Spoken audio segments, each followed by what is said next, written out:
Yes, guys, I'm Si. Welcome to Cardiff City World. Welcome to your seven-side derby preview. Quick video where we're going to preview tomorrow's big game. Two sides currently level on points in the Championship. The latest edition of the seven-side derby will be Saturday lunchtime, but not on TV in the UK, which is frustrating to say the least. But it is what it is. Moved by the police, as always. And I believe Cardiff have not been allocated a pub, which is a bit wild considering Bristol had a nice free reign of Cardiff City Central. And they came earlier in the season, but with no surprise with football fans being treated like second-class citizens, or especially Cardiff fans. That's just par for the course as these days. So, yeah, quick half hour. We're going to talk about, the derby and whatnot. As always, we have a range of content throughout the week, 7 days a week, Cardiff City. I did have one day where I didn't put something out this week because it's just been a busy week and I've had some stuff going on. But generally speaking, 7 days a week, at least one bit of content will come out on the channel, sometimes more than one. Cardiff City phone in on Monday. Tomorrow we have the Flower Hour post-match reaction show. Sunday we'll have 5 things we learned about Cardiff City versus Bristol. Hopefully that'll be a nice positive show, and I'll be telling you all about five massive things that Cardiff have been sensational and the rest of it. But I guess we'll have to wait and see as my internet signal drops, which is always handy. But the audio should be good, so we'll crack on. The video might just go a bit flaky for some reason. The internet's all over the shop as always. But as is tradition, first and foremost, we take a look at Bristol City and what they're about. We'll also kind of take a little look back at the game from earlier in the season, which Cardiff City won due to a late Ruben Corwell goal. And that was a game I watched with my son, actually, and he watched Ruben quite closely when he came on.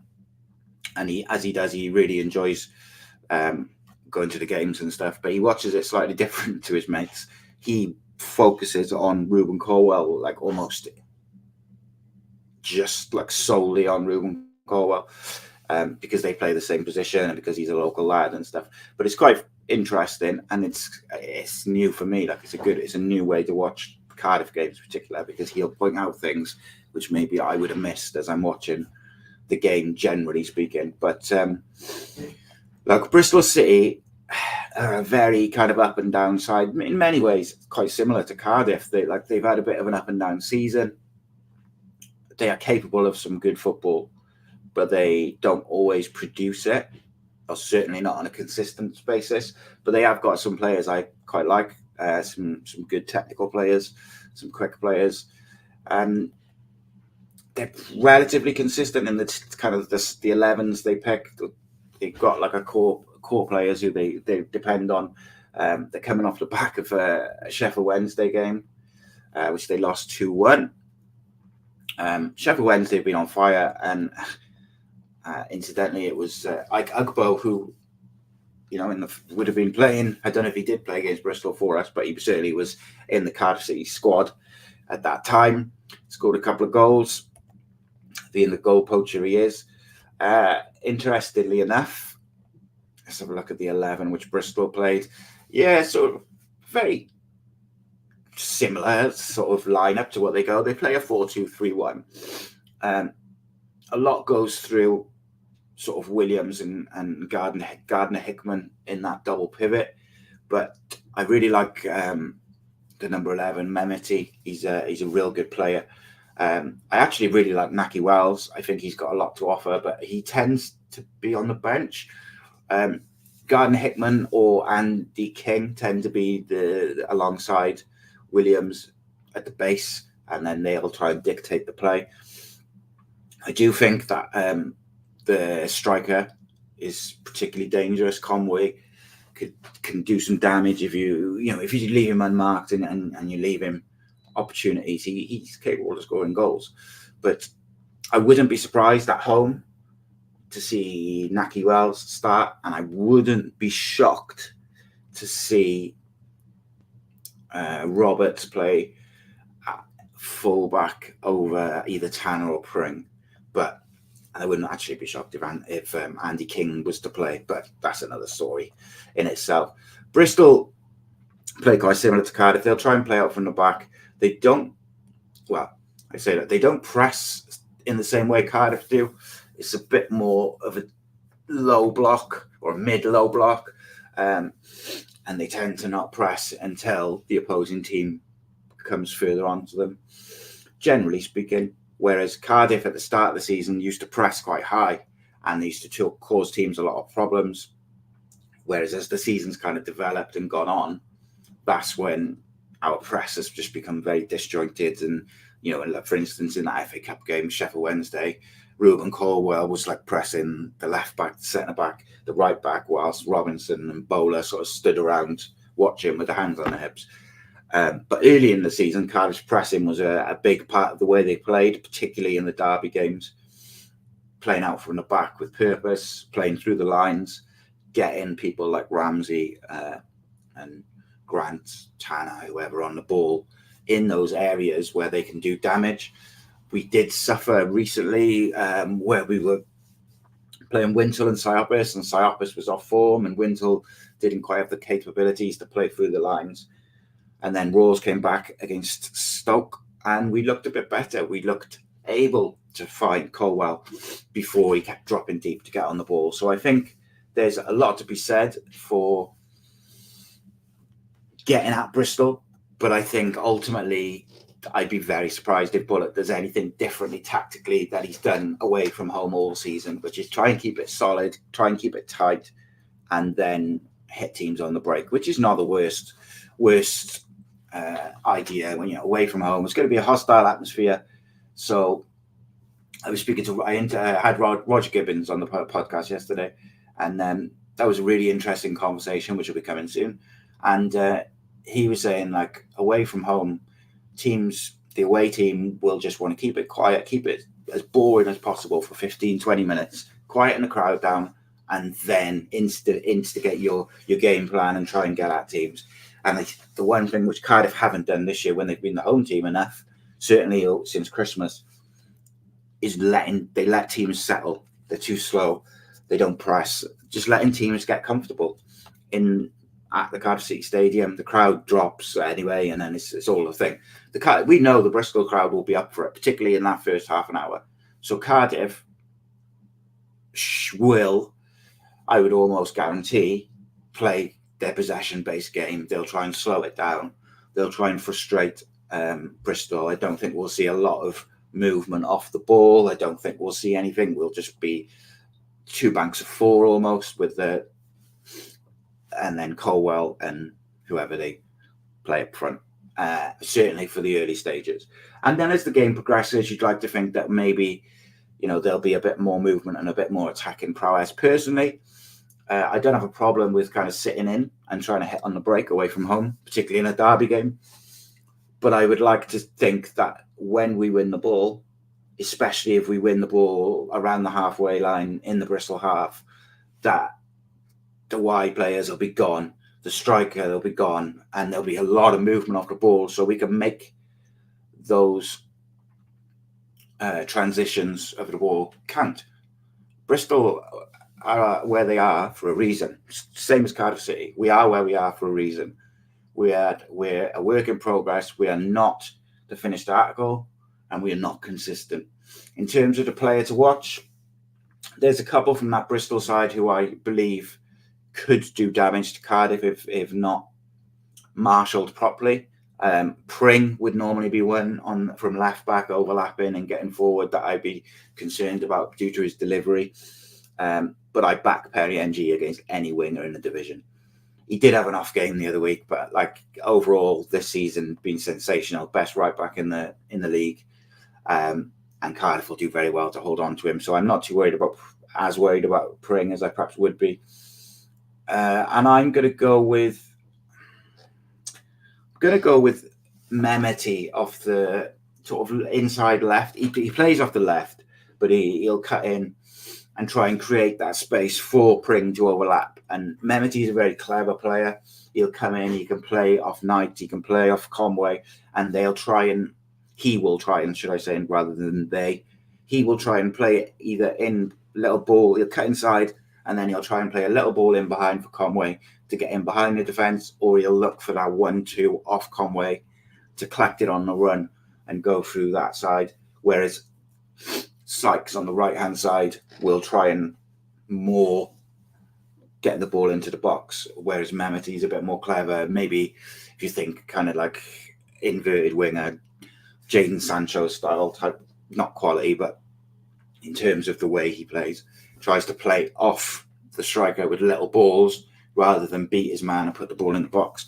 He's a very capable player. So he's someone that I think Cardiff just need to keep an eye on. But overall, I think if you can stop the service from that double pivot, whether it's Williams and Gardner-Hickman or it's King or someone else,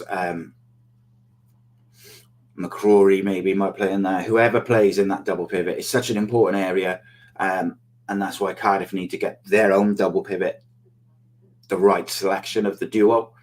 And Ruben Colwell at number 10 will also have a job to do to sit on that double pivot and just try and stop them dictating the play from deep, which he did exceptionally well against Jake Livermore a few weeks ago, to the point where Jake Livermore went off.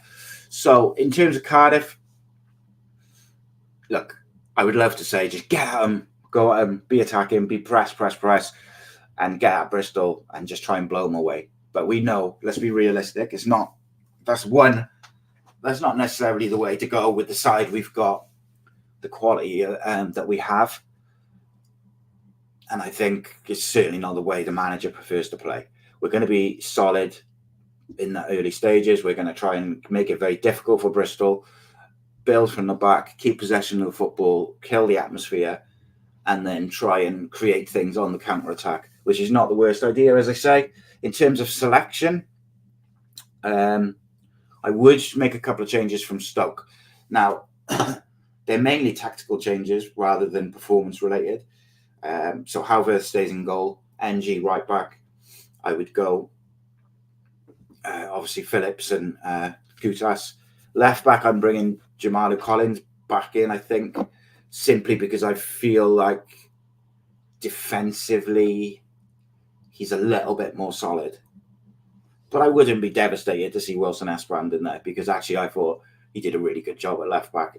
And he can also, he gets forward, he's pacey. So maybe Wilson Esperand. I mean, it's a toss of a coin for me.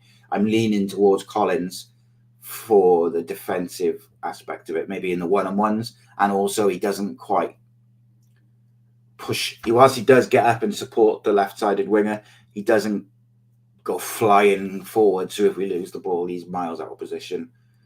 So it's a toss of a coin, but I could see the manager picking Collins at left back. So I would go in the double pivot with Siopis, who I think has been very good in the last couple of days, really rediscovered his form. Now I would go with Turnbull. I've been saying this for weeks. I've been saying this since Turnbull signed. Get him in there. He's aggressive. He's technically good. He's box to box. He's everything you want alongside a defensive midfielder.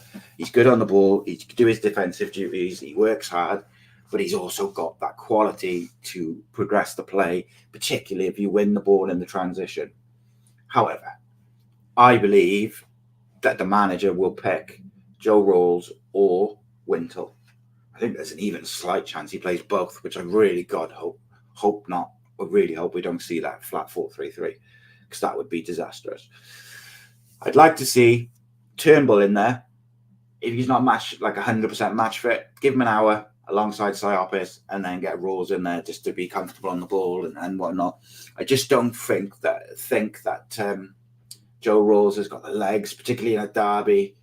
Like, whilst we really, really benefited from his quality on the ball and his ability to find Ruben Colwell and find the wingers, something we've missed massively. I just think this game might be a bit too quick in the midfield areas for Joe. But let's go with, I'll pick the side that I think they should go with rather than what I think the manager will go with, because I think the manager will go with Joe Rawls. I'd go Siopis. I'd go with Turnbull, and then I'm looking at it and I'm thinking, right, Ruben Colwell for definite is my number 10.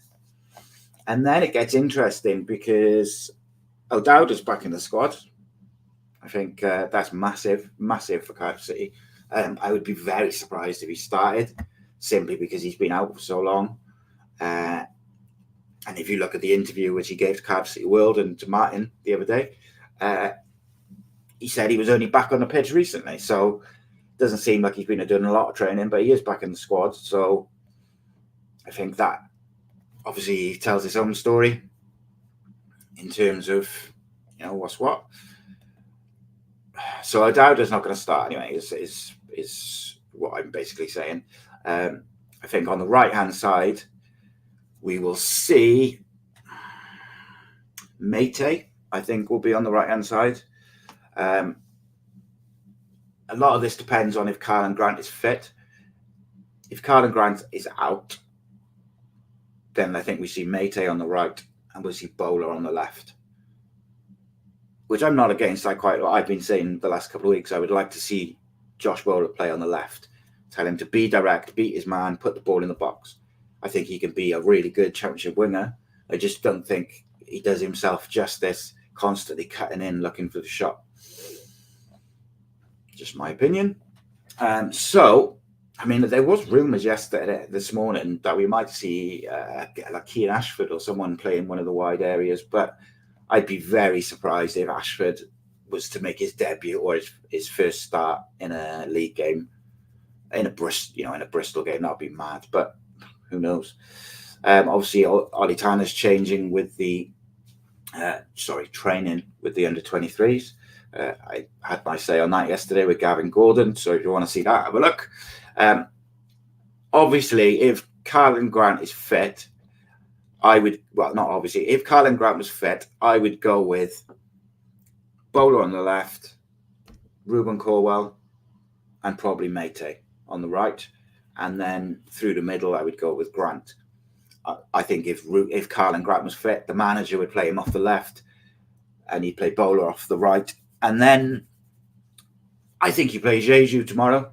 I think he's shown glimpses, but maybe not enough. The manager said he's spoken to him and he's had a few meetings with him in terms of what they expect and the standards they expect. To me, this is a game which players live for. Playing against their old teams, they live for it. So if he's going to come good, he's got 12 or 13 games left to try and earn himself a Cardiff contract, whatever you want to say, to show what he can do. Give him an hour, see how he goes, and see if he can do something, because I do think he's got something. He's got a fairly decent championship record. He holds the ball up really well under pressure. He just hasn't offered much more than that. So if we could get him on the ball and get players moving off him, I could see an argument or a danger for him. I'm sure the manager will play Atete, though. Atete scored a goal the other day. The manager seems to really like him. It's going to be fascinating to see what side he picks tomorrow, because if Grant's out, obviously Tanner's not in the squad, O'Dowda's back.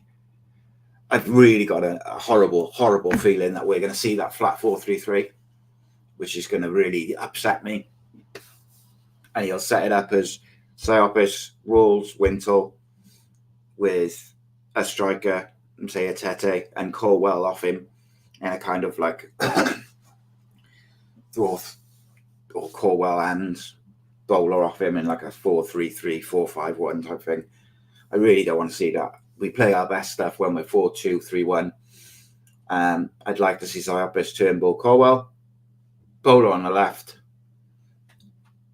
I guess Mate on the right. I can't really think of, unless they're keeping it super quiet. And O'Dowda, if O'Dowda is fit to give an hour, then I'm starting O'Dowda. No, absolutely no doubt. And look, I'm a big believer that players shouldn't be on the bench unless they're capable of playing, giving you an hour. Like, that's my personal opinion. People will disagree. Some people will say I'm wrong, but that's my personal opinion. I feel if you're on the bench, you should be able to give an hour. And if O'Dowda's in the squad and he's on the bench, can he give an hour? But you don't want him to break down, and you don't want him to be injured again. And it seems really rushed to start O'Dowda from in a big game like this. But he is of such quality that if he is fit enough, I would certainly consider playing him off the left. But I wouldn't be against seeing Bowler. I've been saying play Bowler off the left, play Mate, play Colwell, and I'm assuming it'll be a Tate. I'd go with Jeju and see if he can show something, see if he's up for it. It's going to be fascinating to watch. My man to watch for Cardiff City is fascinating. One thing I wanted to check, with the Bristol side. Bear with me a second. If you have got any questions or any views, anyone disagree, what 11 would you start with tomorrow if Karlan Grant is not available? You tell me what your 11 would be. I'd be really interested to hear your thoughts in the comments and stuff like that. Tell me what you would do. I wanted to just check something in a minute. Let's have a look. Didn't Bristol sign? Surely didn't they sign Ryan Giles?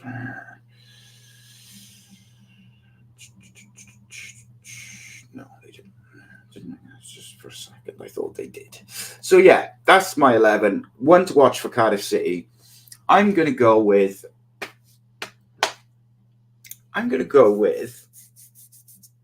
I think there's a few. I often go with Colwell or Siopis because I feel like they're such important positions, the holding midfielder, the number 10 to how our game progresses. But actually, my man to watch for Cardiff tomorrow is going to be a position, I guess, because I'm not entirely sure who will play there. But I'm going to go with the person who plays alongside Siopis. So I think it should be Turnbull.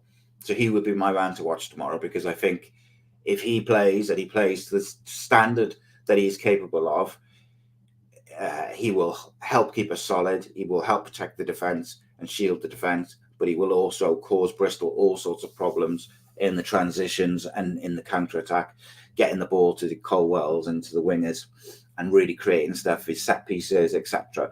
However, obviously there's a high chance, judging by what the manager's done recently, that he won't start, and it might be Joe Rolls, it might be Ryan Wintle. And in any case, if it's Joe Rolls, he's still the one to watch because he made the difference against Stoke with all the attributes that I talked about earlier, being able to progress the ball through the lines, which Turnbull and Rolls are very capable of doing. Ryan Wintle, not so much. Ryan Wintle, great, honest professional, works hard, good attitude, but does anything for the manager, asks of him, anything for the team, works his nuts off, gives everything. Can't fault him. But being poor at times this year, and he's not someone who's going to create or have that bit of vision to open up the game from deep. And if we sit with him and Siopis, it then becomes almost Siopis' responsibility. And Siopis' long passing is pretty good, like his switch balls and stuff like that.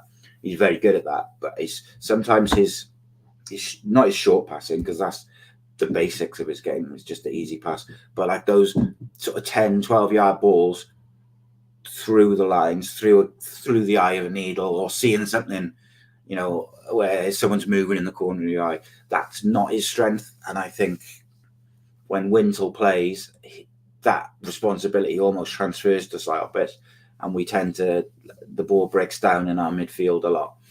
Nat Phillips as well, important to the way Cardiff are playing at the moment, found his feet a bit now, and his passing has definitely been an asset because we've missed McGuinness's passing, particularly in the first couple of games that Phillips was there, where defensively he did all right, but his touch and his passing wasn't quite there. But that's match fitness and getting used to the new club and stuff like that. Also, Gutas seems to have settled in the Stoke game. Like I thought he had a really good game after a couple of howlers. And ultimately, I want to see Cardiff City do well, and I want to see Cardiff City get a result, because I think when you look at Cardiff's next 3 games, they're 3 very difficult games. And I think if you can start off with a victory at Bristol, and then you go into Tuesday against Ipswich, Hull or Huddersfield, should I say? I forget. Too many fixtures. Huddersfield, yeah, of course it was. You go into that Huddersfield game on Wednesday with confidence, home, and you can set up a bit more attacking, and you can try and get at Huddersfield early. And if by some, you can only look one game at a time, of course, but if Cardiff could take 4 to 6 points from the next 2 going into that Ipswich game, it can give you a lot of confidence in going against one of the best teams in the league at our place, though.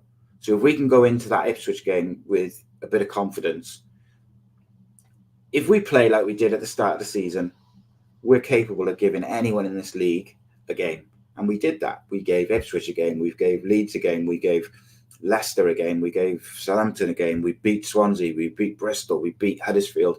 Like, all of those results and performances, because some of them, the results didn't go away, but the performances were excellent, particularly the ones away from home. So Cardiff need to build confidence. And when you look at those next 4 games, this Bristol game is vital to building that confidence, which is why I want to see Turnbull in there with Siopis. This is why I would want to see us be clinical. And when we do win the ball, because we're going to be sat in and we're going to be sitting with a low block, and we're going to play from the back, and we're going to try and slow it down and whatnot, because that's what you do in an away game. But what I want to see is when we get the ball, when we win the ball on the halfway line, then I want to see us go, and I want to see movement off the ball, and I want to see Ruben Colwell step up again, as he has done recently, looking to create. But when he's got that ball and he's running with it, I want to see the striker running in behind. I want to see the wingers getting behind the fullbacks. I want to see movement off the goddamn ball. But most of all, I want to see fight in that midfield. I don't want to see anything for Bristol being easy in the wide areas, in the central area, wherever. I do not want to see anything being easy. You can play a low block and be solid with 2 banks of 4 without being passive. I don't want to see passive football from Cardiff City. I want to see aggressive football, while being responsible and defensively responsible, because you're away from home and it's a derby, blah, blah, blah. But I want to see us have a bit of aggression, get in their faces. Hence why I play Turnbull. But there we go. Guys, let me know what you think in the comments. I've got a load of content coming all over the place. You've got the Fleur Hour tomorrow, the match reaction. I think it's going to be at 7, but it might be at 9, depends on the rugby and stuff for the boys. Sunday, 5 things we learned from Bristol Cardiff. And then you'll have Monday, the Cardiff City phone in. Tuesday, we'll have a preview for Cardiff City versus Huddersfield. Wednesday will be Super Kevin Unscripted. I'll put that out after the game or before the game. I'm not sure which one yet. Then you'll have 5 things we learned about the Huddersfield game. I've also got some clips, some other interviews. I've got the Rhodri Giggs thing coming. I've also got some other ex-players coming on. It's just constant stuff. We also have the vlogs. We have the View from the Chair with Martin Davis. If you haven't checked that out, it is quality. Considering this is his first attempt at doing something like that, absolutely unbelievable from Martin. Real good stuff. He also got a little interview with Callum O'Dowda, which you cannot fault him.